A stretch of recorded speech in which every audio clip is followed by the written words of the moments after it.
نحمده ونصلي على رسوله الكريم اما بعد فاعوذ بالله السميع العليم من الشيطان الرجيم من همزه ونفخه ونفثه بسم الله الرحمن الرحيم فمن اظلم ممن كذب على الله وكذب بالصدق اذ جاءه أليس في جهنم مثوى للكافرين۔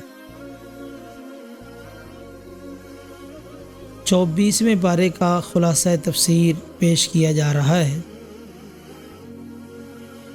اللہ تعالیٰ نے اس کے آغاز میں یہ بات بتائی ہے، فمن اظلم، اس شخص سے بڑا ظالم کون ہو سکتا ہے؟ ایک ہوتا ہے ظالم، ایک ہوتا ہے اظلم، یعنی سب سے بڑا ظالم۔ تو سب سے بڑا ظالم کون ہے؟ اللہ تعالیٰ نے اس کا ذکر کیا ہے، کذب علی اللہ، سب سے بڑا ظالم وہ ہے جو اللہ پر جھوٹ باندھے، اللہ کے بارے میں جھوٹ باندھے، جس طرح کے مشرکین نے اللہ تعالیٰ کے بارے میں کئی ایک جھوٹ باندھ رکھے ہیں کہ ان بزرگوں کے بارے میں، پیروں کے بارے میں ان کے نظریات یہ ہے کہ نعوذ باللہ اللہ تعالیٰ نے ان کو اختیار دے رکھے ہیں، یہ اللہ تعالیٰ کے پیارے ہیں، ان کے سامنے اللہ تعالیٰ مجبور ہے، جو یہ چاہیں وہ ہوتا ہے، جو یہ نہ چاہیں وہ نہیں ہوتا۔ اس طرح عجیب قسم کے عقائد اور نظریات انہوں نے گھڑ رکھے ہیں، اور اسی طرح ان کے عالم الغیب ہونے کا دعویٰ، حاضر ناظر ہونے کا دعویٰ بھی یہ کرتے ہیں۔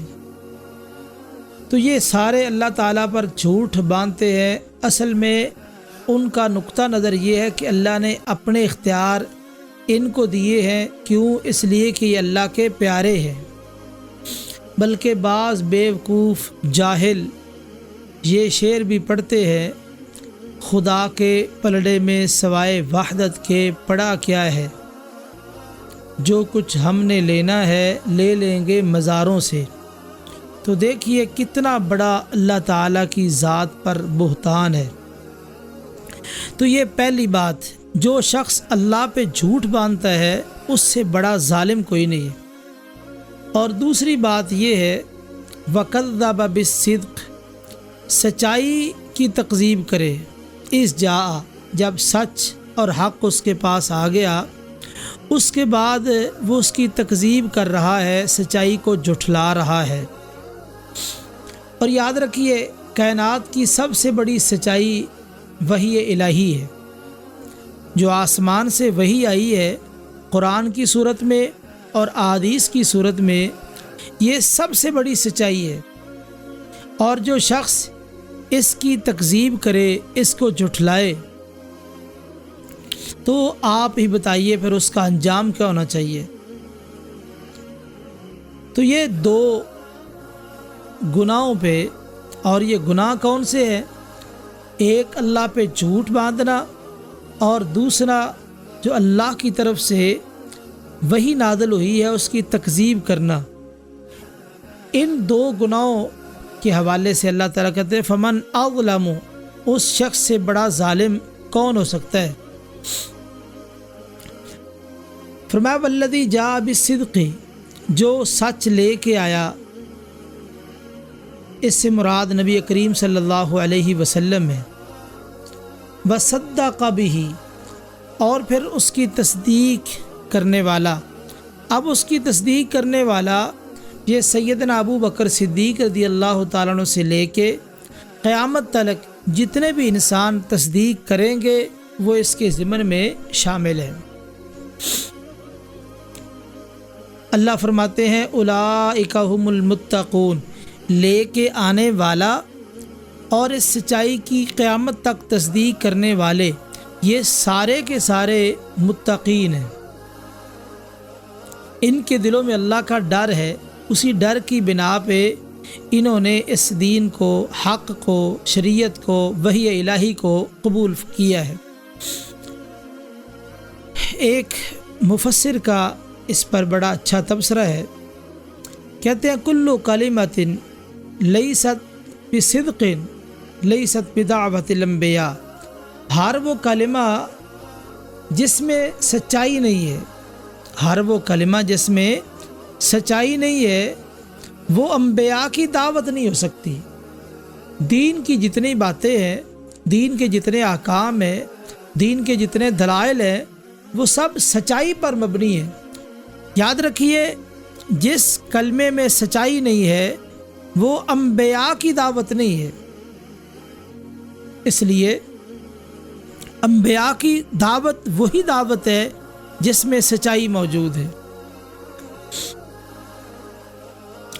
آگے اللہ تعالیٰ نے یہ بات ذکر کی ہے، الیس اللہ بکاف عبدہ ویخوفونک بالذین من دونی، تو الیس اللہ بکاف عبدہ، کیا اللہ تعالیٰ اپنے بندے کے لیے کافی نہیں ہے؟ اس پر ایک مفسر کا بڑا اچھا تبصرہ ہے، کہتے من عبد اللہ کما یرید کفاہ اللہ ما شاء، جو اللہ تعالیٰ کی ویسے عبادت کرتا ہے جس طرح اللہ تعالیٰ چاہتے ہیں، جس طرح اللہ تعالیٰ کی مشیت ہے، اللہ کی مرضی کے مطابق جو عبادت کرتا ہے تو اللہ تعالیٰ اس سے کافی ہو جاتے ہیں، ماشاء جس طرح بندہ چاہتا ہے۔ یعنی جو اللہ کی مرضی کے مطابق عبادت بجا لاتا ہے تو جس طرح بندہ چاہتا ہے اللہ اس کے لیے ویسے ہی کافی ہو جاتے ہیں۔ تو ایک سے مفہوم یہ ہے کہ دنیا میں اللہ تعالیٰ اس کی خواہشات کو پورا کر دیتے ہیں، نیک خواہشات، نیک تمناؤں کو پورا کر دیتے ہیں، اور پھر مرنے کے بعد قیامت والے دن جنت کے اندر تو پھر اس کی ساری تمنائیں پوری کی جائیں گی۔ تو یہ ایک مفسر کا بہت ہی خوبصورت تبصرہ ہے۔ ساتھ ہی فرمایا وَيُخَوِّفُونَكَ بِالَّذِينَ مِن دُونِي، لوگ آپ کو ڈراتے ہیں، لوگ آپ کو ڈراتے ہیں ان جھوٹے معبودوں سے۔ یہ عام طور پہ کہتے ہیں اگر ان کی نہ مانو گے تو یہ ٹانگ توڑ دیں گے، یہ کر دیں گے، وہ کر دیں گے، یہ ڈرانے والے۔ فرمایا الیس اللہ بکاف عبدہ، کہ اللہ تعالیٰ کافی نہیں ہے اپنے بندے کو؟ واقعتاً اللہ تعالیٰ کافی ہے۔ اور اسی طرح ایک اور مفسر کا اس پہ بڑا اچھا تبصرہ ہے، وہ یہ ہے کہ اگر تم چاہتے ہو کہ تمہارے سارے اندیشے ختم ہو جائیں، اگر تم چاہتے ہو کہ تمہارے سارے اندیشے ختم ہو جائیں، جتنے بھی تمہارے شکوک و شبہات ہیں اور جتنے بھی تمہارے مسائل ہیں سارے کے سارے حل ہو جائیں، تو پھر یہ عہد پڑھو الیس اللہ بکاف عبدہ۔ اور اگر تم چاہتے ہو کہ تمہارے سارے خواب جو ہیں وہ حقیقت میں بدل جائیں، تمہارے خواب حقیقت میں تبدیل ہو جائیں، اور اسی طرح یا تم اپنے خوابوں کے اندر رنگ بھرنا چاہتے ہو، اگر تم چاہتے ہو کہ تمہارے خوابوں کے اندر رنگ بھر دیا جائے جو انسان کی خواہشات ہیں، تو پھر قرآن مجید کی آیت پڑھ لو ادعونی استجب لکم، اللہ فرماتے تم مجھے بلاؤ، پکارو، میں تمہاری پکار کو سنوں گا، تمہاری دعا کو قبول کروں گا۔ جو اپنے خوابوں میں رنگ بھرنا چاہتا ہے وہ یہ آیت پڑھے، اور جو اپنے زندگی کے سارے اندیشے ختم کرنا چاہتا ہے وہ یہ آیت پڑھے الیس اللہ بکاف عبدہ، کیا اللہ تعالیٰ اپنے بندے کے لیے کافی نہیں ہے؟ واقعتاً اللہ تعالیٰ اپنے بندے کے لیے کافی ہے۔ اور اسی طرح کوئی نیک آدمی کسی عہدے پر فائز ہے، وہ رشوت نہیں لیتا، اب دوسرے لوگ اس کو ڈراتے ہیں کہ اگر آپ رشوت نہیں لیں گے تو فلاں افسر ناراض ہو جائے گا، فلاں ناراض ہو جائے گا، فلاں ناراض ہو جائے گا، اس طرح وہ ڈراتے ہیں۔ اب ایسے موقع پر اس عہدے دار کو چاہیے کہ وہ یہ آیت ذہن میں رکھے الیس اللہ بکاف عبدہ، لوگ جتنے مرضی مخالف ہو جائیں، جتنی مرضی دھمکیاں دے دے، الیس اللہ بکاف عبدہ، کیا اللہ تعالیٰ اپنے بندے کے لیے کافی نہیں ہے؟ اسی طرح دین کے داعی کے لیے یہ آیت ایک مرم پٹی کی حیثیت رکھتی ہے الیس اللہ بکاف عبدہ، وہ دین کی دعوت دے، گھبرائے نہ، پریشان نہ ہو، اس کا پورا یقین ہونا چاہیے کہ اللہ اپنے بندے کے لیے کافی نہیں ہے۔ تو یہ آیت پر ہمیشہ نظر رہنی چاہیے۔ اور اسی طرح اللہ تعالیٰ نے آگے فرمایا وَلَئِن سَأَلْتَهُم مَّنْ خَلَقَ السَّمَاوَاتِ وَالْأَرْضَ، اگر آپ ان سے سوال کریں کہ آسمانوں کو زمینوں کو کس نے پیدا کیا ہے، یہ ان سے سوال کریں آسمانوں کو پیدا کرنے والا زمینوں کو پیدا کرنے والا کون ہے، تو جواب کیا ہے؟ لَيَقُولُنَّ اللَّهُ۔ جواب یہ ہے کہ وہ کہیں گے کہ یہ کام تو اللہ ہی کرنے والا ہے۔ دیکھو، جب خالق اللہ ہے تو معبود برحق بھی وہی ہے، جو خالق ہے معبود برحق بھی وہی ہے۔ قُلْ أَفَرَأَيْتُم مَّا تَدْعُونَ مِن دُونِ اللَّهِ۔ تو کہا پھر تم بتلاؤ تو صحیح، تم اللہ کے علاوہ دوسروں کو کیوں پکارتے ہو؟ کیوں پکارتے ہو؟ سبب کیا ہے؟ جب خالق وہ ہے، اس کے مقابلے میں دوسرا خالق کوئی نہیں۔ ایک طرف وہ اللہ ہے جس نے کائنات کے ذرے ذرے تک ہر چیز کو بنایا ہے، اور دوسری طرف وہ ہے جنہوں نے کوئی چیز نہیں پیدا کی۔ کیا یہ دونوں برابر ہو سکتے؟ کبھی برابر نہیں ہو سکتے۔ تو اس لیے پھر تم ان کو کیوں پکارتے ہو؟ کیا وجہ ہے؟ وَإِن يَمْسَسْكَ اللَّهُ بِضُرٍّ فَلَا كَاشِفَ لَهُ إِلَّا هُوَ إِنْ أَرَادَنِيَ اللَّهُ بِضُرٍّ هَلْ هُنَّ كَاشِفَاتُ ضُرِّي۔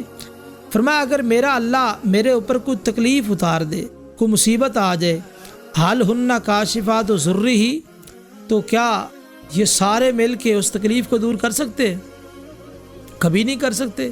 تکلیف اللہ کے حکم سے آتی ہے اور ختم بھی اللہ کے حکم سے ہوتی ہے۔ عامر بن قیس رضی اللہ تعالی عنہ بہت ہی خوبصورت ان کا یہ عمل اور ان کا یہ قول ہے۔ فرماتے ہیں کہ ان 3 آیتوں نے مجھے دنیا و ما فیہا سے غافل کر دیا ہے۔ جب سے قرآن مجید کی یہ 3 آیتیں سمجھ آئی ہے نا، ان 3 آیتوں نے مجھے دنیا و ما فیہا سے غافل کر دیا ہے۔ کون کون سی آیات ہیں؟ وَإِن يَمْسَسْكَ اللَّهُ بِضُرٍّ فَلَا كَاشِفَ لَهُ إِلَّا هُوَ۔ یہ آیت، اگر اللہ تعالیٰ تجھے کوئی تکلیف پہنچانا چاہے، اس تکلیف کو دور کوئی نہیں کر سکتا، اور اگر بھلائی پہنچانا چاہے تو اللہ تعالیٰ کی بھلائی کو رد کوئی نہیں کر سکتا۔ اس آیت نے مجھے دنیا سے غافل کر دی۔ ایک آیت یہ، اور دوسری آیت وَمَا مِن دَابَّةٍ فِي الْأَرْضِ إِلَّا عَلَى اللَّهِ رِزْقُهَا۔ ہر ذی روح کا، ہر چلنے والے جانور کا رزق اللہ کے ذمے ہے، اور ہر چلنے والے جاندار کا رزق اللہ کے ذمے ہے۔ انسان ہے، حیوان ہے، جن ہے، کوئی بھی ہے، چونٹی تک، ہر چیز کا رزق اللہ کے ذمے ہے۔ اور تیسری آیت ما یفتح اللہ من رحمت فلا ممسک لہ، جس کے لیے اللہ تعالیٰ رحمت کھول دے اس کو روکنے والا کوئی نہیں ہے۔ جس کے لیے وہ رحمت کے دروازے کھول دے اس کو روکنے والا کوئی نہیں۔ یہ 3 آیات جس کے بارے میں عامر بن قیس رضی اللہ تعالیٰ عنہ بیان کرتے ہیں، جب سے میں نے یہ 3 آیتیں پڑھی ہے، ان 3 آیتوں نے مجھے غافل کر دیا ہے، مستغنی کر دیا ہے، مجھے کسی چیز کی ضرورت ہی نہیں ہے۔ اللہ تعالیٰ ساری ضرورتیں خود ہی پوری کر دیتے ہیں۔ قل حسبی اللہ، کہہ دیجیے مجھے میرا اللہ کافی ہے۔ علیہ یتوکل المتوکلون، اس پر بھروسہ کرنے والے ہی بھروسہ کرتے ہیں۔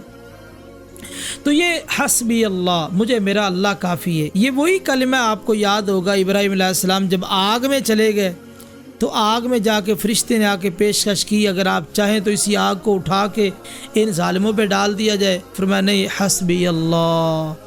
کہا یہ ہواؤں کا فرشتہ موجود ہے، اس کو ہوا کے ذریعے سے اڑا کے ان پہ پھینک دے۔ فرمایا حسبی اللہ، مجھے میرا اللہ کافی ہے۔ قل حسبی اللہ۔ حافظ ابن کثیر رحمہ اللہ نے اس آیت پہ تبصرہ کرتے ہوئے کہا کہ آدمی 3 چیزوں کا متمنی ہوتا ہے۔ آدمی 3 چیزوں کا متمنی ہوتا ہے، اللہ تعالیٰ کے فضل و کرم کا، اللہ تعالیٰ کے فضل و کرم کا متمنی ہوتا ہے، مالدار بننا چاہتا ہے، ہر بندہ چاہتا ہے کہ میرے پاس دنیا کا مال آ جائے۔ تو اگر اللہ تعالیٰ سے تم مال لینا چاہتے ہو، مالدار بننا چاہتے ہو، پھر اللہ کی رحمت پر پورا یقین کر لو۔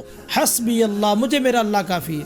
تم چاہتے ہو کہ میرے پاس دنیا کا مال آ جائے، دنیا کا مال آ جائے، پھر تم ایسے کرو کہ اللہ کی رحمت پہ پورا یقین کر لو، اللہ تعالیٰ تمہیں مالدار بنا دیں گے۔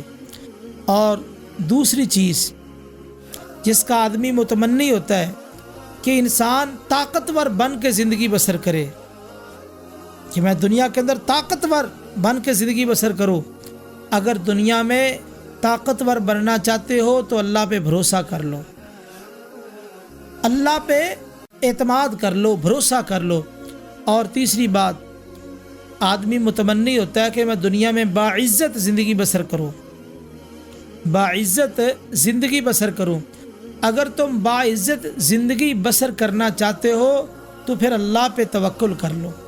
یعنی آدمی تین چیزوں کا متمنی ہوتا ہے، تو تینوں کا جواب دیا گیا کہ اگر آدمی مالدار بننا چاہتا ہے اللہ کی رحمت پر یقین کر لے، اگر وہ طاقتور بن کے زندگی بسر کرنا چاہتا ہے اللہ پہ بھروسہ کر لے، اگر وہ باعزت زندگی بسر کرنا چاہتا ہے تو اللہ پر توکل کر لے، تو اللہ تعالیٰ اس کو باعزت زندگی نصیب فرما دیں گے۔ اسی طرح اللہ تعالیٰ نے مجرموں کی دو سزائیں بیان کی ہیں۔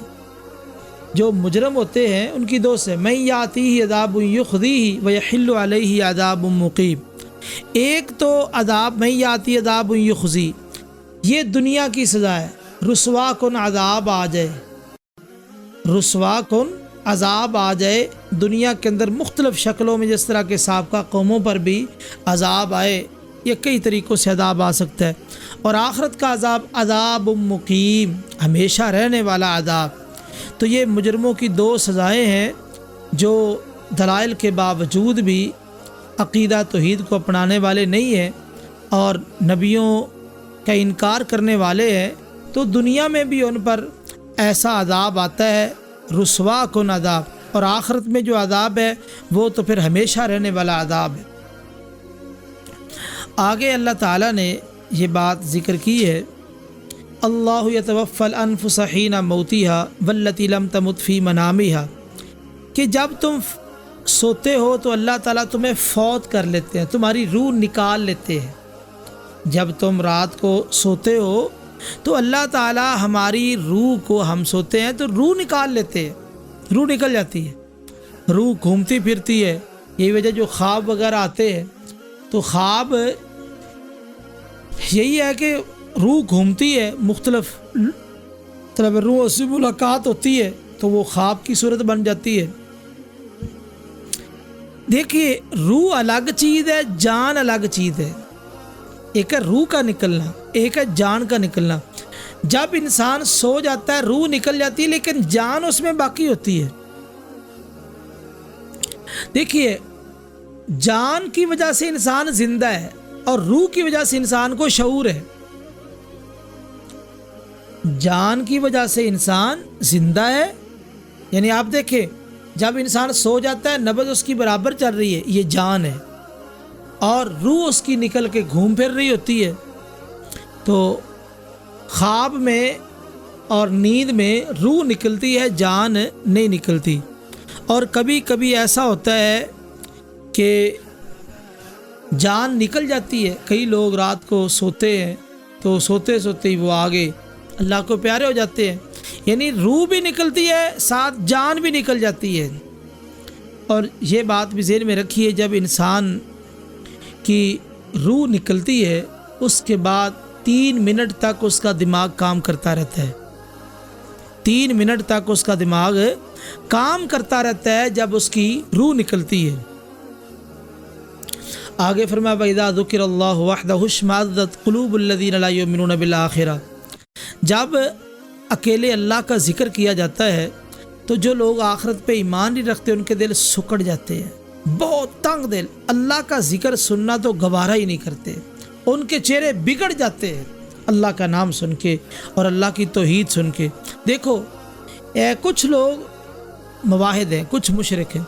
اب جو مشرک ہے وہ تو اللہ کی توحید کو گوارا ہی نہیں کر سکتے، بتوں کے نام اور بتوں کے تذکرے شروع کر دو تو پھر بہت حوصلہ افزائی کریں گے اور بڑے نعرے لگائیں گے اور پتہ نہیں کیا کچھ کریں گے۔ اگر بتوں کا ذکر کیا جائے، غیر اللہ کا ذکر کیا جائے، بزرگوں کا ذکر کیا جائے، ان کی کرامتوں کا ذکر کیا جائے، جب اکیلے اللہ کا ذکر کیا جائے تو ان کے دل سکڑ جاتے ہیں۔ تو پتہ یہ چلا کہ اللہ کا ذکر سننا اللہ کی توحید سننا جن لوگوں کو گوارا نہیں ہے تو اللہ تعالیٰ ان پہ قیامت والے دن اپنی رحمتوں کا نزول کیسے فرمائے گا؟ تو یہاں سے ایک مشرک اور ایک موحد دونوں میں فرق کر دیا گیا۔ موحد وہ ہے جو اللہ کی توحید سن کے شاش بشاش ہو جائے، والذین آمنوا اشد حبا للہ، ایمان والے اللہ تعالیٰ سے سب سے زیادہ محبت کرتے ہیں، اور جو مشرک ہوتے ہیں، مشرک اللہ تعالیٰ سے محبت کرنے والے نہیں ہوتے۔ آگے یہ بات ذکر کی جا رہی ہے، وَبَدَا لَهُم مِّنَ اللَّهِ مَا لَمْ يَكُونُوا يَحْتَسِبُونَ۔ دنیا میں کئی لوگ ایسے ہیں جو نیک عمل کر رہے ہیں اور ان نیک اعمال پہ وہ بڑے مطمئن ہیں، لیکن اللہ تعالیٰ فرماتے ہیں وَبَدَا لَهُم مِّنَ اللَّهِ مَا لَمْ يَكُونُوا يَحْتَسِبُونَ۔ جب قیامت والے دن رب کے دربار میں آئیں گے، جب ان کے معاملے میں فیصلہ کیا جائے گا تو ان کی توقع اور امید کے خلاف فیصلہ ہوگا۔ اب وہ یہ سمجھیں گے کہ ہمارے پاس نیکیوں کے انبار ہیں، لیکن اچانک جو فیصلہ نتیجہ سامنے آئے گا، نتیجہ کیا ہوگا کہ وہ لوگ اعمال سے خالی ہے اور نتیجہ جہنم۔ تو یہ اچانک بڑے پریشان ہوں گے۔ فضیل بن عیاض رحمہ اللہ نے تو یہاں پہ ایک تبصرہ کیا ہے، فرماتے ہیں کہ انہوں نے بہت سارے عمل کیے اور ان کے ذہن میں وہ یہ تھا کہ یہ ساری نیکیاں ہیں، لیکن جب اللہ کے دربار میں پہنچیں گے تو ان کو پتہ چلے گا یہ تو نیکی تھی ہی نہیں۔ دنیا میں جو عمل کرتے رہے اس نیت سے کہ یہ ساری نیکیاں ہیں، ہمارا بہت بڑا ذخیرہ نیکیوں کا جمع ہو رہا ہے، لیکن جب اللہ کے دربار میں پہنچیں گے تو معلوم ہوگا یہ نیکیاں تھی ہی نہیں۔ جس طرح کے یہ بدعتی لوگ ہیں، اب بدعت کتنے پرزور طریقے سے اس کو ترویج دیتے ہیں، اشاعت کرتے ہیں، پیسہ خرچ کرتے ہیں، اور ان کو بڑی امیدیں ہیں کہ ہم ماشاءاللہ ہر سال میلاد مناتے ہیں، ہم میلاد پہ اتنا خرچ کرتے ہیں، اتنے پاؤنڈ کا کیک بناتے ہیں، کاٹتے ہیں، یہ کرتے ہیں، وہ کرتے ہیں، بڑے دلائل ہیں، بڑی محنت ہے۔ لیکن کہا دنیا میں تو ان کو اپنے ان اعمال پر بڑا بھروسہ ہے کہ ہماری نجات کا سامان بن جائے گا، لیکن حقیقت میں نجات کا سامان بننے والا نہیں ہے۔ کیوں؟ یہ بدعات ہے، سنت نہیں ہے۔ تو جب بدعت آ جائے کسی عمل کے اندر، وہ جتنا بھی خوبصورت ہو، جتنا بھی عظیم، وہ اللہ کی بارگاہ میں قبول نہیں ہوتا۔ تو کہا یہ سارے عمل جو ہوں گے، جن کو وہ نیکیاں سمجھ رہے ہوں گے، یہ ساری برائیاں بن جائیں گی۔ ظاہر بات ہے جو بدعت ہے بظاہر اچھا عمل ہے، لیکن حقیقت میں وہ برا عمل ہے، اس کے خطرات بہت زیادہ ہیں۔ تو دو چیزوں کی کمی ہوگی جس کی وجہ سے ان کے اعمال جو ہیں وہ گناہوں میں تبدیل ہو جائیں گے۔ ایک تو اخلاص کی کمی، اخلاص نہیں ہوگا، یہ ریاکار ہوں گے۔ جس طرح کہ جامع ترمذی میں معروف حدیث ہے کہ سب سے پہلے قاری قرآن، سخی اور شہید، ان کو بلایا جائے گا الگ الگ، اللہ سے ان سے پوچھیں گے، یہ کہیں گے یا اللہ ہم نے تیرے دین کی خدمت کی ہے، تو اللہ تعالیٰ کہیں گے کذبت، ہر کسی کو الگ الگ کہیں گے تو جھوٹ بولتا ہے، تو جھوٹ بولتا ہے۔ فرشتے بھی ساتھ کہیں گے کذبت، جھوٹ بول رہا ہے۔ ان تینوں کے بارے میں حکم ہوگا کہ ان کو گھسیٹ کے جہنم میں پھینک دو۔ سبب کیا ہے؟ عمل تو نیک کیے لیکن اخلاص نہیں تھا،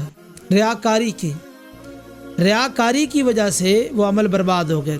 دوسری بات، عمل سنت کے مطابق ہو، متابعت الرسول ضروری ہے، رسول صلی اللہ علیہ وسلم کی سنت کے مطابق عمل ہو تو وہ قابل قبول ہے۔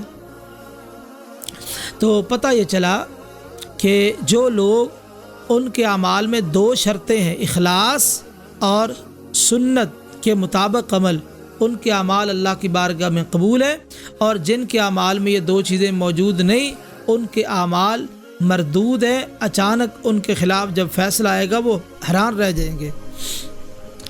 آگے فرمایا قل یا عبادی الذین اسرفوا علی انفسہم لا تقنطوا من رحمت اللہ ان اللہ یغفر الذنوب جمیعا انہ هو الغفور الرحیم۔ کہہ دیجئے اے میرے بندو جنہوں نے اپنی جانوں پہ اسراف کیا ہے، اسراف کیا ہے اللہ کی رحمت سے مایوس نہ ہونا، اللہ کی رحمت سے مایوس نہ ہونا۔ تو دیکھیے اسرفو کا لفظ معنی یہ ہے کہ حد سے گزر جانا۔ دیکھو اس پہ ایک مفسر کا بڑا اچھا تبصرہ ہے کہ تم گناہوں میں بھی ایک تناسب رکھو، یہ نہ ہو کہ گناہوں میں اتنا آگے گزر جاؤ کہ پلٹنا مشکل ہو جائے۔ اگر گناہ بھی کسی سے ہو گیا ہے تو گناہ بھی ایک حد میں رہ کے ہونا چاہیے، یعنی اس پہ کنٹرول ہونا چاہیے۔ یہ نہیں ہے کہ گناہوں کے اندر اتنے آپ مستغرق ہو جائے کہ واپس پلٹنا ہی مشکل ہو جائے۔ تو یہاں سے یہ مفسر نے بہت ہی قیمتی تبصرہ کیا ہے کہ غلطی گناہ ایک حد تک ہے، اگر آپ ان گناہوں میں ڈوب جائیں گے تو آپ کا پلٹنا بہت مشکل ہے۔ جب آپ کا پلٹنا مشکل ہے تو پھر ظاہر بات ہے قیامت والے دن سوائے ندامت کے کچھ نہیں ہے۔ اور اسی طرح دیکھیے امام راضی رحمہ اللہ نے اس آیت کو کھول کے بیان کیا ہے کہ اس آیت میں اللہ تعالیٰ کی رحمت کمال درجے کی ہے۔ دیکھو سب سے پہلے اللہ نے کہا یا عبادی، اے میرے بندو، اللہ نے اپنی طرف نسبت کی ہے یہ بتانے کے لیے تم جتنے بھی گناہوں میں ڈوبے ہوئے ہو، جتنے مردی گناہ ہیں اور جو بھی گناہ ہے، میرے در پہ آ جاؤ، میرے در پہ آ جاؤ، میں معاف کر دوں گا۔ مرنے سے پہلے پہلے آ جاؤ، ہر گناہ معاف ہے، لیکن مرنے کے بعد قیامت والے دن شرک معاف نہیں، کفر معاف نہیں۔ شرک اور کفر یہ دو گناہ معاف نہیں ہیں۔ تو اس لیے یا عبادی کہہ کے اللہ نے اپنی محبت کا اظہار کیا، تم میرے ہی بندے ہو، میرے ہی بندے ہو۔ الذین اسرفوا علی انفسہم لا تقنطوا من رحمت اللہ، من رحمتی نہیں کہا کہ میری رحمت سے مایوس نہ ہو، من رحمت اللہ کا جو لفظ اللہ ہے نا، لفظ الجلالہ، اس کے اندر بڑی برکتیں ہیں۔ نبی کریم صلی اللہ علیہ وسلم پر جب پہلی وحی آئی تو فرشتے نے کہا، جبریل امین علیہ السلام نے کہا اقرا پڑھیے، فرمایا میں پڑھا ہوا نہیں ہوں۔ ایک مرتبہ کہا، بالآخر نبی کریم صلی اللہ علیہ وسلم کو اپنے بازوؤں میں لیا، اچھی طرح دبایا تو کہا اقرا پڑھیے، فرمایا میں پڑھا ہوا نہیں۔ دوبارہ اس سے مزید سختی کے انداز میں دبایا تو کہا پڑھیے، فرمایا میں پڑھا ہوا نہیں۔ تیسری مرتبہ مزید دبایا زیادہ سختی کے ساتھ تو کہا پڑھیے، یعنی 3 مرتبہ اقرا کا۔ چوتھی مرتبہ کا اقرا بسم ربی کا، اپنے رب کے نام کے ساتھ پڑھیے۔ جب رب کا نام آیا تو آپ نے پڑھنا شروع کر دیا۔ تو رب کے نام میں بڑی برکت ہے، بسم اللہ الرحمن الرحیم، الحمد للہ رب العالمین۔ خیر اس پہ کافی دلائل دیے جا سکتے ہیں۔ تو دیکھیے لا تقنطوا من رحمتی نہیں کہا، لا تقنطوا من رحمت اللہ کہا۔ اور اسی طرح ایک اس میں اللہ تعالیٰ کی مزید رحمت، ان اللہ یغفر الذنوب، اللہ گناہوں کو معاف کرنے والا ہے۔ دیکھو یہ جو گناہوں کی معافی کا جو سلسلہ اللہ نے رکھا ہے، یہ بھی اللہ کی کمال رحمت ہے۔ اگر یہ ہوتا جو گناہ ہو گیا سو ہو گیا، اب معافی کا کوئی سلسلہ نہیں ہے تو پھر بڑی مشکل ہوتی۔ جس طرح کے بات کا نظریہ ہے معتزلہ کا، کبیرہ گناہ کا مرتکب کافر ہے، تو اللہ تعالیٰ نے معافی کا دروازہ رکھا ہے، اس لیے سے آ کے معافی مانگ لو۔ لا تقنطوا من رحمت اللہ، ان اللہ یغفر الذنوب، اللہ گناہوں کو معاف کرنے والا ہے۔ جب معاف کرنے والا ہی وہ ہے تو اس کے قریب آ جائیے، اس کی طرف پلٹ آئیے۔ آگے فرمایا جمیعا، پریشان نہیں ہونا، تم میرے در پہ آ جاؤ، جتنے بھی گناہ ہیں میں معاف کر دوں گا۔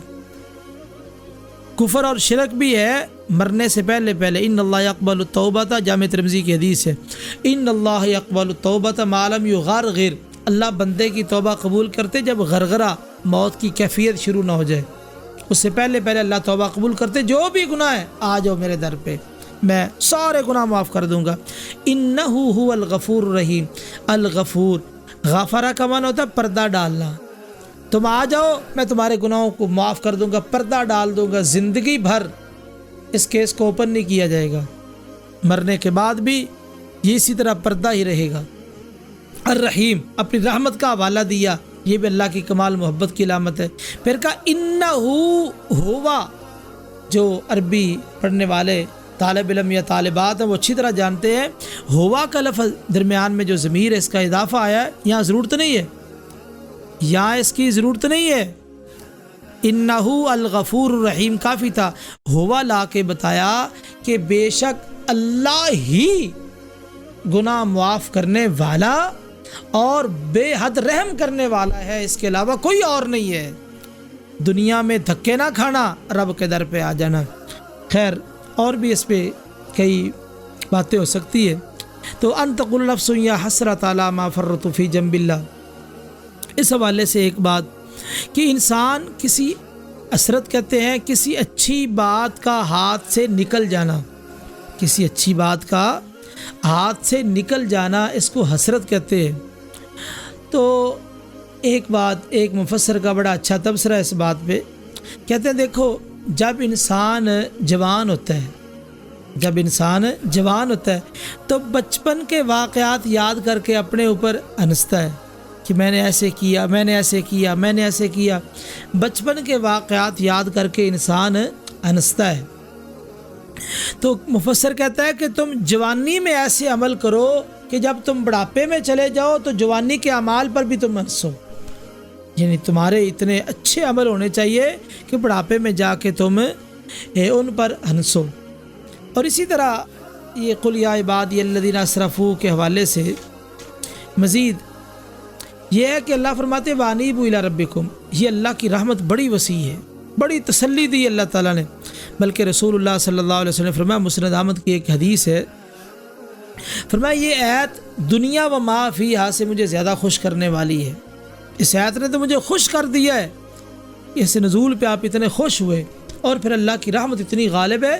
دیکھیے ہر سورہ مبارکہ کے شروع میں بسم اللہ الرحمن الرحیم اللہ کی رحمت کا ذکر ہے۔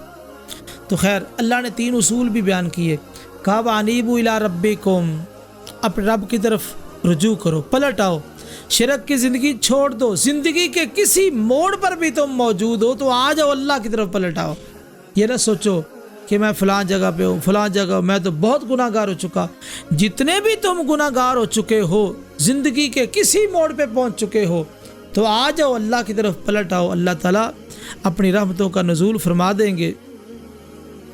تو وَأَنِيبُوا إِلَىٰ رَبِّكُمْ، اپنے رب کی طرف پلٹ آؤ جس موڑ پر بھی تم موجود ہو، یہ پہلا اصول، اللہ کی رحمت حاصل کرنے کا پہلا اصول، پلٹ آؤ، واپس آ جاؤ، یعنی آدمی جا رہا ہے ادھر تو وہ واپس آ جائے، یہ گناہوں کی دلدل ہے، شیطان کا راستہ ہے، تو پلٹ آئے، پلٹنا ضروری ہے، جو پلٹتا نہیں وہ منہ اٹھائے گناہوں کی طرف ہی جا رہا ہے، اس پر اللہ کی رحمت نہیں ہوتی، اللہ کی رحمت اس پر ہوگی جو پلٹ آئے، والذین جاہدوا فینا لنہدینہم سبلنا، جو پلٹ آئے کوشش کریں، اللہ فرماتے ہم ان کو سیدھا راستہ دکھاتے ہیں، تو اس لیے پلٹنا ضروری ہے، جو پلٹتا نہیں، گناہوں کے راستے کو چھوڑتا نہیں، شیطان کے راستے کو چھوڑتا نہیں، وہ اللہ کی رحمت حاصل نہیں کر سکتا۔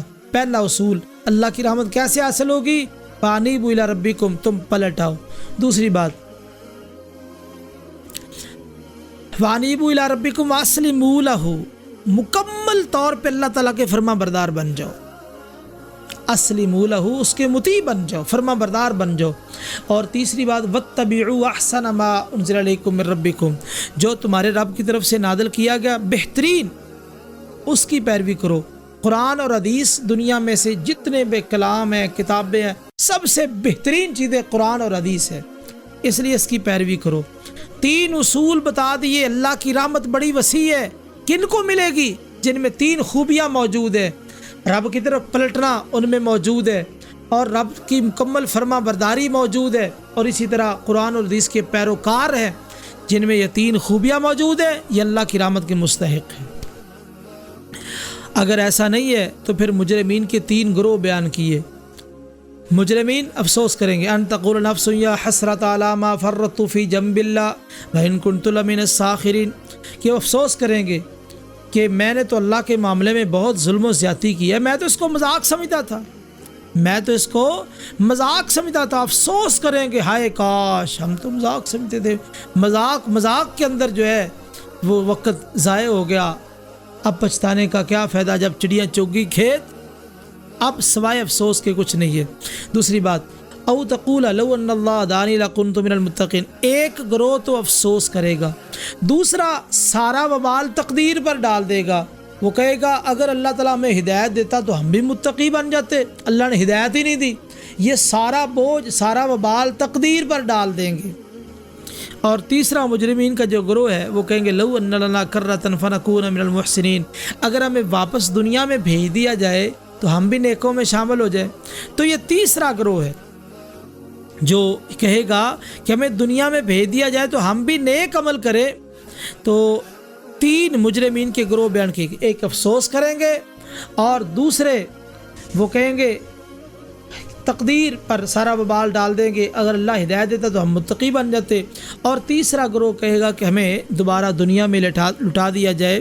لیکن یاد رکھیے جو امتحان ہے، جو کمرہ امتحان سے باہر نکل گیا، بس اب رزلٹ ہے، امتحان نہیں ہے، یہ امتحان حال سے باہر نکل چکے، اب ان کا رزلٹ سامنے آنے والا ہے، اب امتحان نہیں ہے، امتحان کا وقت گزر چکا، امتحان کمرہ امتحان کے اندر ہی ہوتا ہے۔ آگے فرمایا وَيَوْمَ الْقِيَامَةِ تَرَى الَّذِينَ كَذَبُوا عَلَى اللَّهِ وُجُوهُهُمْ مُسْوَدَّةٌ، قیامت والے دن آپ دیکھیں گے جنہوں نے اللہ پہ جھوٹ باندھے ان کے چہرے سیاہ ہوں گے۔ دیکھو آج ایک مفسر کا بڑا اچھا تبصرہ ہے، کہتے ہیں کہ آج لوگوں کے سامنے آنے کے لیے کسی نے لوگوں کے سامنے آنا ہے تو وہ کیا کرتے ہیں، وہ اپنے آپ کو تیار کرتے ہیں۔ یہ کئی تو واعظین حضرات جو نا میک اپ کرتے ہیں اور اسی طرح جو نا مکمل بن سنور کے بہترین شیروانی اور لباس، پتہ نہیں کیسے کیسے لباس پہن کے آتے ہیں۔ تو خیر، تو آج دنیا کے اندر جو ہے نا چہرے کے اوپر مختلف قسم کی کریمیں چمکا کے آتے ہیں کہ میں نے قوم کے سامنے کھڑا ہونا ہے، اسکرین پر آنا ہے اور میرا یہ سارا ریکارڈ بننے والا ہے، تو بن سنور کے آتے ہیں، تیار ہو کے آتے ہیں تاکہ چہرہ اچھا لگے۔ یاد رکھیے یہاں دنیا کے اندر تو وہ بن سنور سکتے ہیں، لیکن اگر اللہ کے نافرمان ہیں، اللہ پہ جھوٹ بولنے والے ہیں، قیامت والے دن ان کا چہرہ سیاہ ہوگا، وہاں میک اپ کا کوئی انتظام نہیں ہے۔ جو اللہ کا دشمن ہے، اللہ پہ جھوٹ باندھنے والا ہے، تو وہاں میک اپ کا کوئی انتظام نہیں ہے۔ اسی طرح ان کے چہرے سیاہ ہو جائیں گے اور جو اہل حق ہوں گے ان کے چہرے چمک رہے ہوں گے۔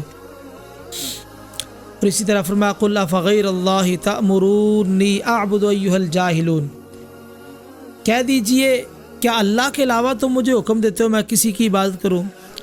تو غیر اللہ کی پوجا کرنے والا بھی جاہل ہوتا ہے اور غیر اللہ کی پوجا کی طرف بلانے والا بھی جاہل ہے، دونوں جاہل۔ ایک مفسر کا بڑا تبصرہ، بڑا خوبصورت تبصرہ اس پہ، کہتے ہیں دیکھو دنیا جتنی بھی ترقی کر جائے، جتنے بھی ترقی کر جائے، علوم و فنون کے اندر بہت آگے چلی جائے، لیکن جس انسان کو یہ مسئلہ سمجھ نہیں آیا کہ عبادت صرف ایک اللہ کی کرنی ہے، وہ جاہل انسان ہے۔ دنیا کے اعتبار سے چاہے پڑھا لکھا ہو، بڑی ڈگریاں ہوں، اس کی سندوں کا ڈھیر لگ جائے، تو جو مرضی اس کو مل جائے، اگر اس کو ساری زندگی یہ مسئلہ سمجھ نہیں آیا کہ جھکنا صرف ایک اللہ کے سامنے ہے، ایسا انسان جاہل ہے۔ اور یہ بھی فرمایا لئن اشرکت لیحبطن عملک، اے نبی اگر آپ بھی شرک کریں گے، وَلَقَدْ أُوحِيَ إِلَيْكَ وَإِلَّذِينَ مِن قَبْلِكَ، ہم نے ہر نبی کی طرف وہی کی ہے، آپ کی طرف بھی کر رہے ہیں، لئن اشرکت لیحبطن عملک، اگر ہر نبی کو کہا اگر تو نے شرک کیا تو تیرے عمل برباد ہو جائیں گے۔ جب نبی کے عمل شرک کی وجہ سے برباد ہو سکتے ہیں تو امتی کے عمل شرک کی وجہ سے کیسے قائم رہیں گے؟ وہ بھی برباد ہو جائیں گے۔ تو اس لیے اس مسئلے کو حل کر دیا گیا کہ اس سے بڑا کائنات کے اندر بے وقوف کوئی نہیں ہے، جو اللہ کی عبادت کو نہیں سمجھ سکا وہ تو جاہل انسان ہے، جاہل انسان۔ اور اسی طرح اللہ تعالیٰ نے آگے فرمایا وَنُفِخَ فِی الصُّورِ، سور میں پھونکا جائے گا تو 3 سور ہوں گے، سب سے پہلا گھبراہٹ والا، دوسرا موت والا، اور تیسرا جب دوبارہ لوگوں کو اکٹھا کیا جائے گا۔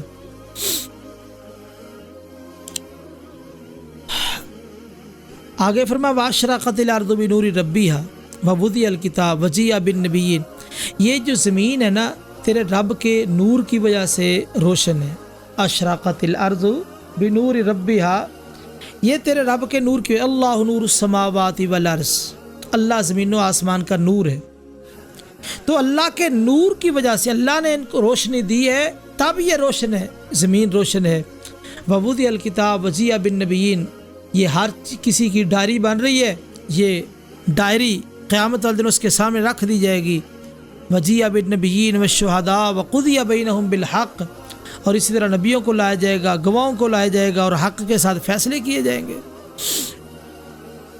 تو اس لیے انسان کو چاہیے کہ انسان اپنی ڈائری صحیح لکھوائے، تاکہ کل قیامت والے دن شرمندگی نہ ہو، ندامت نہ ہو۔ اور اسی طرح ایک بات یہ بھی ذکر کی جا رہی ہے کہ انسان اللہ کا شکر ادا کرے، اور اللہ کا شکر کیسے ادا ہوگا؟ اللہ کی عبادت کے ساتھ۔ فرمایا بل اللہ فاعبد وکن من الشاکرین، آپ اللہ ہی کی عبادت کریں، آپ اللہ ہی کی عبادت کریں اور عبادت کر کے شکر گزار بندوں میں شامل ہو جائیں۔ پتہ یہ چلا شکر کے ساتھ انسان جو ہے اللہ کی شکر کے ساتھ اللہ کا قرب مل سکتا ہے، اور شکر کیسے ادا ہوگا؟ وہ اللہ تعالیٰ کی عبادت کے ساتھ ادا ہوگا۔ آگے سورہ مومن ہے، سورہ مومن میں اللہ تعالیٰ نے کچھ صفات ذکر کی اپنی، العزیز، العلیم، غافر الذنب، قابل التوب، یہ ساری اللہ تعالیٰ کی صفات ہے۔ تو پیچھے یہ حدیث آ چکی، ان اللہ یقبل التوبۃ ما لم یغرغر، اللہ بندے کی توبہ اس وقت تک قبول کرتے ہیں جب تک غرغرہ قائم نہ ہو۔ یہ غرغرہ یعنی موت کی کیفیت جب طاری ہو جائے، اس کے بعد اللہ بندے کی توبہ قبول نہیں کرتے، اس سے پہلے قبول کرتے ہیں۔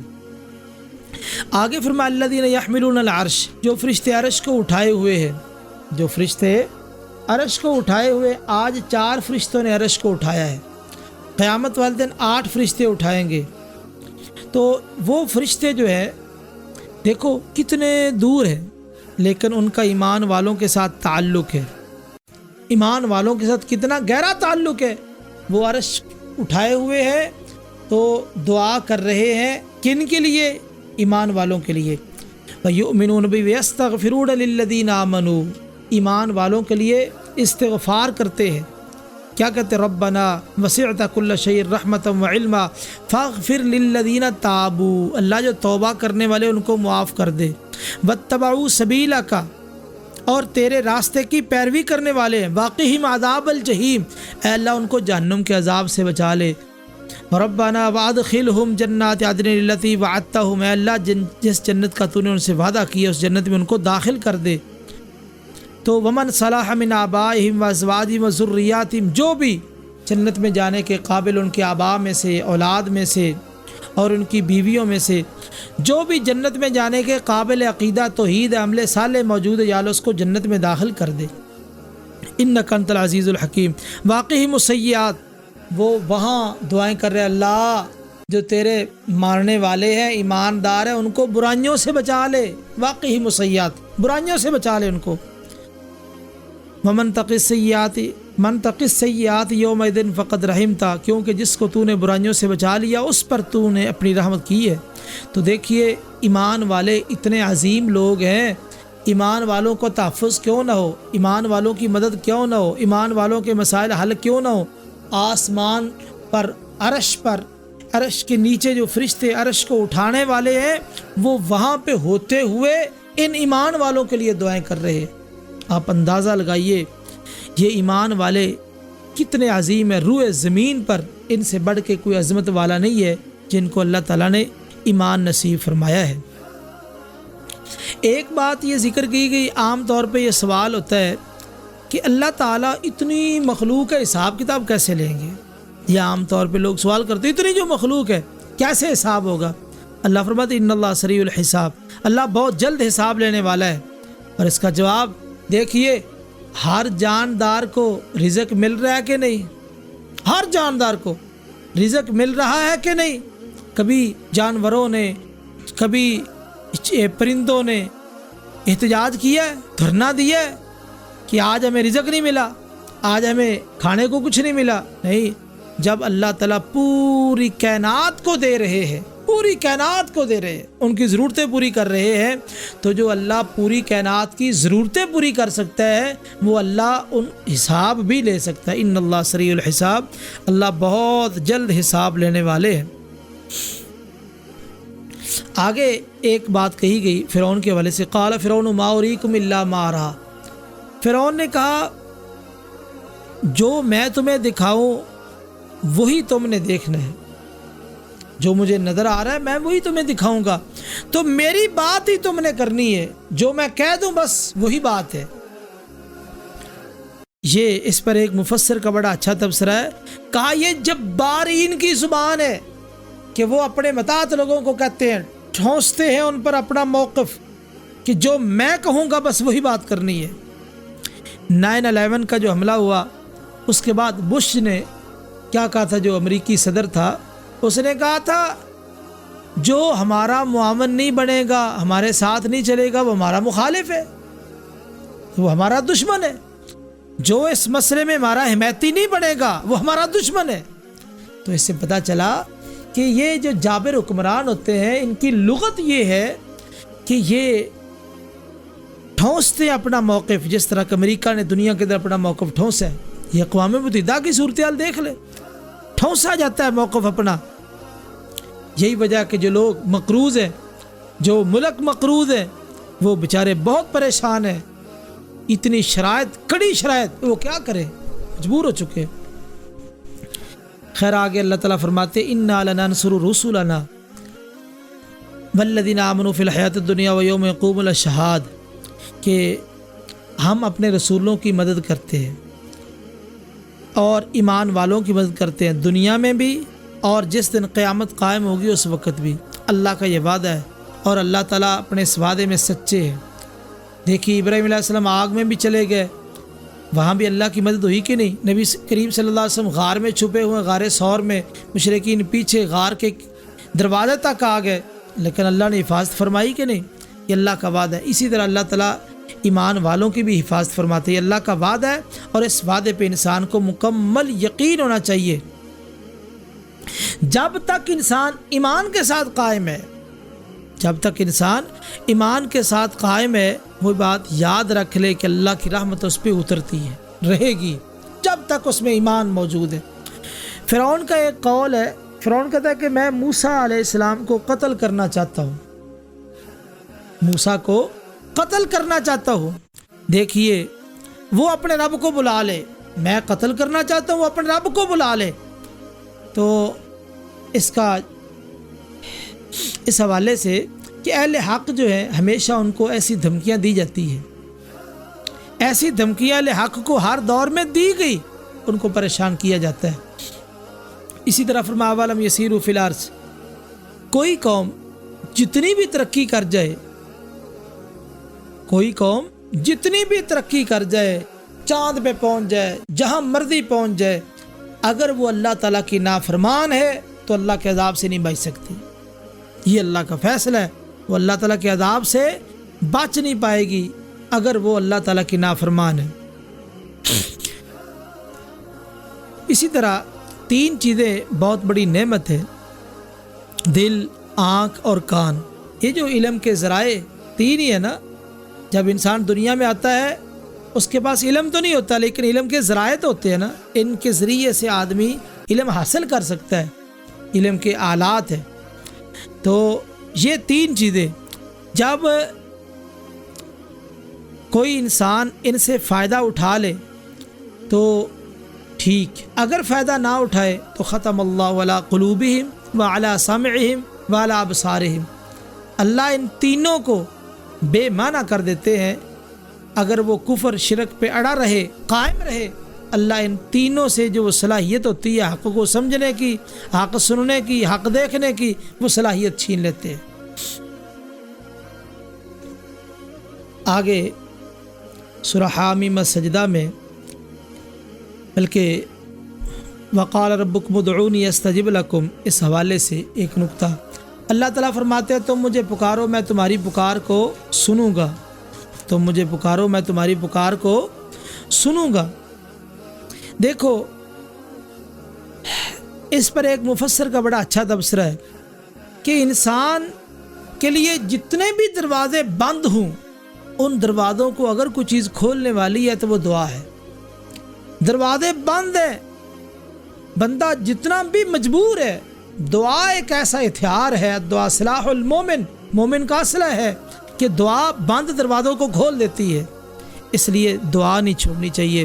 اور ایک بات, ایک مفسر کا یہ بھی تبصرہ ہے کہ ابتدا کرنا کسی کام کی, کسی اچھے کام کی ابتدا کرنا تمہارا کام ہے, اور اس کو منزل مقصود تک پہنچانا اللہ تعالیٰ کا کام ہے. اس لیے تم بسم اللہ پڑھ کے وہ کام شروع کر دو, آگے اس کو پائے تکمیل تک پہنچانا میرے رب کا کام ہے. آگے سورہ حامیم السجدہ میں یہ بات ذکر کی جا رہی ہے, فاستقیموا الیہ واستغفروا, تم اس کی طرف استقامت اختیار کرو اور استغفار کرو. دیکھو استقامت کے ساتھ استغفار کا ذکر کیا.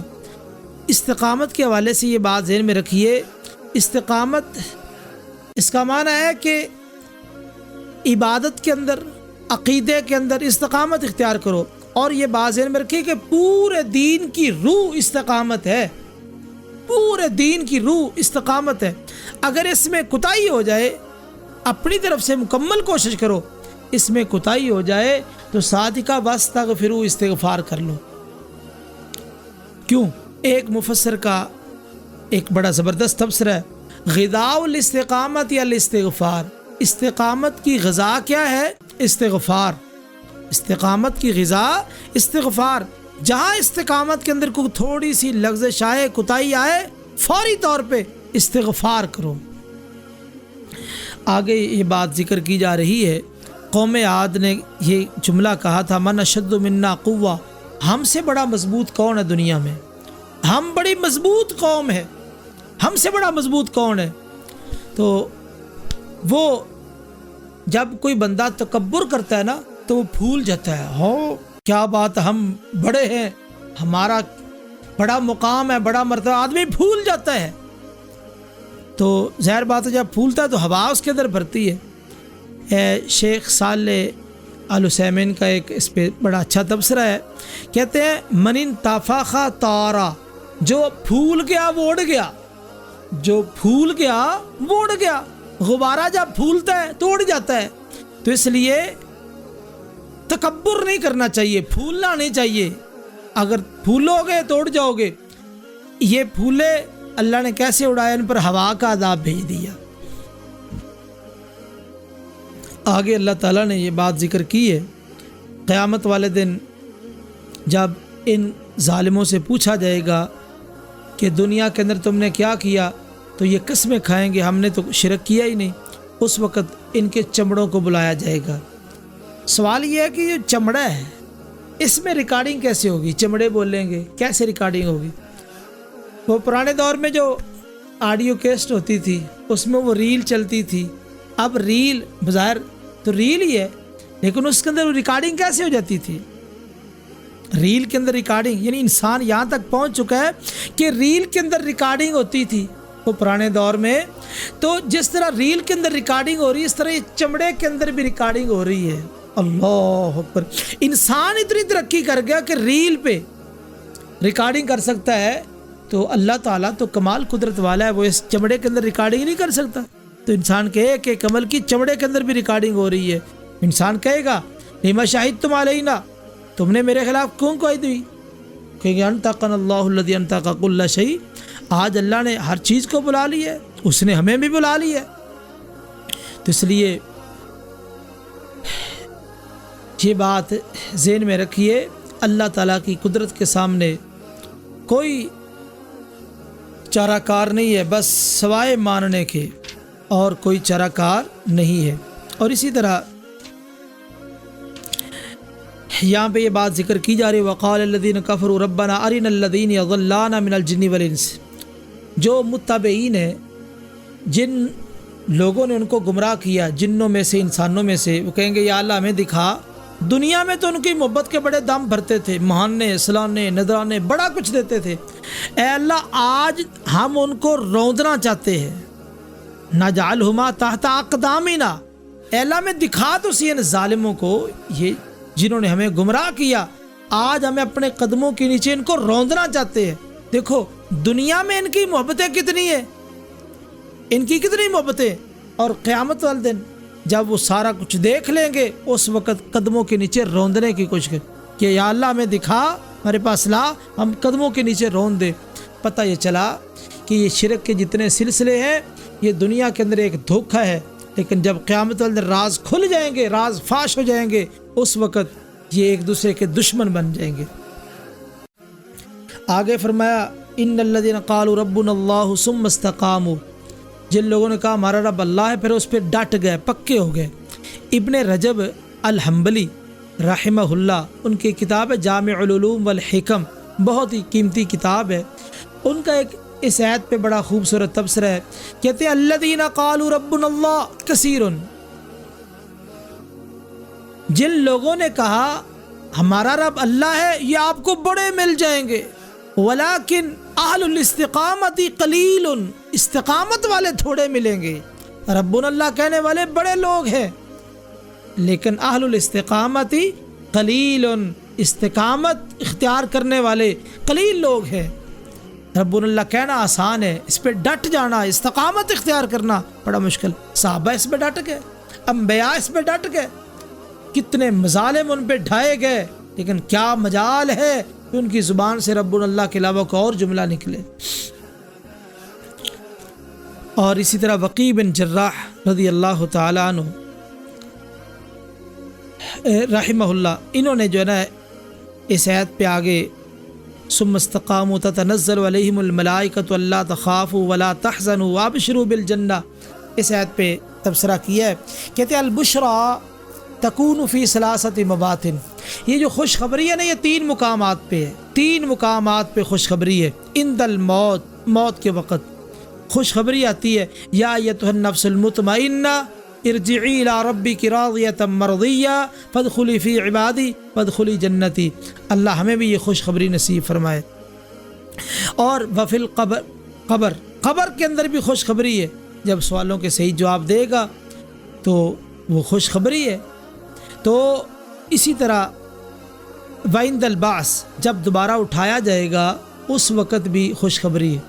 قبر میں بھی فرشتے حوصلہ دیں گے، تسلی دیں گے، نام کا نومت العروس، سو جا، کوئی مسئلہ نہیں، تیرا چہرہ ہی بتا رہا تھا کہ تو سوالوں کے صحیح جواب دے گا۔ تو اسی طرح وعند البعث، جب قیامت دن اٹھایا جائے گا اس وقت بھی ان کے لیے خوشخبری ہے۔ یہ 3 مواقع پر جو ہے خوشخبری ہے۔ اسی طرح فرمایا ان الذین کفروا بالذکر لما جاءہم، قرآن کو ذکر کہا۔ دیکھو بھی جب کوئی انسان، ذکر کا معنی ہوتا ہے یاد دہانی، تو بھولنا انسان کی فطرت میں ہے اور اس کو یاد کرانا، یعنی قرآن مجید بھولا ہوا سبق یاد کرانے کے لیے آیا ہے۔ فطرت کیا ہے؟ اللہ کی ہی عبادت کی جائے، یہ فطرت ہے۔ اور جو انسان اس سے بھول جائے تو قرآن مجید اس کو بھولا ہوا سبق یاد کراتا ہے۔ اس لیے قرآن مجید یہ بڑی عظیم کتاب ہے۔ اور اسی طرح ان الذین کفروا بالذکر لما جاءہم وانہ لکتاب عزیز، کتاب عزیز، عزیز اس کی صفت ہے، یعنی بڑی عزت والی کتاب ہے۔ جو قرآن کے ساتھ جڑ جائے اللہ اس کو عزت ادا کر دیتے ہیں۔ ان اللہ یرفع بہذا الکتاب اقواما ویضع بہ آخرین، اللہ اس قرآن کی وجہ سے کئی قوموں کو عزت ادا کرتے ہیں اور کئی قوموں کو اللہ ذلیل کرتے ہیں۔ تو اس لیے اگر کسی کو عزت چاہیے دنیا کے اندر، آخرت میں، تو ایک ہی اصول ہے کہ وہ اس کتاب قرآن مجید کے ساتھ جڑ جائے، اس کے ساتھ اپنا تعلق مضبوط کر لے۔ آج دنیا کے اندر جن علماء کے بڑے نام ہیں، کیا خیال ان کے مین کردار کیا ہے؟ قرآن کے ساتھ تعلق، حدیث کے ساتھ تعلق، اللہ نے دنیا کے اندر ان کا نام روشن کر دیا ہے۔ اللہ تعالیٰ ان کو مزید عزتیں عطا فرمائے۔ یہاں پہ ایک نقطہ یہ بھی ہے کہ قرآن مجید جب اس کو سمجھنا اتنا آسان ہے تو لوگ سمجھتے کیوں نہیں سمجھتے؟ وجہ کیا ہے؟ سبب کیا ہے؟ تو اس کا ایک سبب بیان کیا گیا۔ سبب کیا ہے کہ ایک مفسر کا تبصرہ لِأَنَّنَا نُؤْتِي فَضْلَ أَوْقَاتِنَا لَا أَفْضَلَ أَوْقَاتِنَا، اس لیے قرآن مجید سمجھ نہیں آ رہا کہ ہم قرآن مجید کو فالتو وقت دیتے ہیں، افضل وقت نہیں دیتے۔ جو افضل وقت ہے، بہترین وقت ہے، وہ قرآن مجید کو نہیں دیتے، فالتو وقت۔ جب کام کر کر کے تھک جاتے ہیں تو اس وقت چلو تھوڑا سا وقت قرآن کو دے لے۔ تو اس لیے قرآن مجید سمجھنے کے لیے افضل وقت دینے کی ضرورت ہے، فالتو وقت کے ساتھ قرآن مجید سمجھ نہیں آتا۔ اسی طرح آگے فرما قل هو للذین آمنوا ھدی وشفاء، کہہ دیجئے ایمان والوں کے لیے ہدایت بھی ہے اور شفا بھی ہے۔ اس پر ایک مفسر کا بڑا اچھا تبصرہ ہے، کہتے اصلح التربہ لکی تستفید من المطر، ایسے کر اپنی مٹی کو صحیح کر لے، زرخیز بنا لے، تاکہ جب بارش آئے اس سے تو صحیح فائدہ اٹھا سکے، بارش سے صحیح فائدہ اٹھا سکے۔ دیکھو جو مٹی زرخیز ہوگی، زمین کو درست کیا ہوگا، جب بارش آئے گی یعنی وہ بارش کی وجہ سے اس زمین کے اندر جڑی بوٹیاں اگیں گی، یا جو بیج ڈالا ہے وہ فصل اگائے گی۔ تو اس طرح اپنی زمین کو یعنی دل کی زمین کو صحیح کر لو، تاکہ قرآن کی جو بارش ہے جب وہ تمہارے دلوں پہ پڑے تو تمہیں صحیح معنوں میں فائدہ پہنچائے۔ تو اسی طرح اس پہ مزید بھی ادفع باللتی ہی احسن، اس حوالے سے ادفع باللتی ہی احسن، تو کہا جو لوگ آپ کو دعوت کے میدان میں تکلیف پہنچائے تو آپ نے کیا کرنا ہے؟ دو معاون اختیار کرنے، ایک تو تواضع اختیار کرنی ہے، من احسن قولا ممن دعا الی اللہ وعمل صالحا وقال اننی من المسلمین، تواضع اختیار کرنی ہے، اور دوسری بات عمل صالح کو اختیار کرنا ہے۔ دو کام کر لو، اور جو تمہارے ساتھ برا سلوک کرے تم اس کے ساتھ اچھا سلوک کرو، نتیجہ کیا نکلے گا؟ آپ کا دشمن جو ہے وہ دوست بن جائے گا، آپ کا دشمن دوست بن جائے گا۔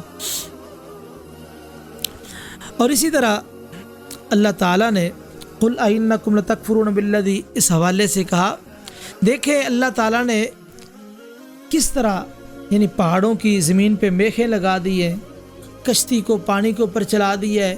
اللہ کی کمال قدرت ہے، بندہ دیکھ کے حیران رہ جاتا ہے۔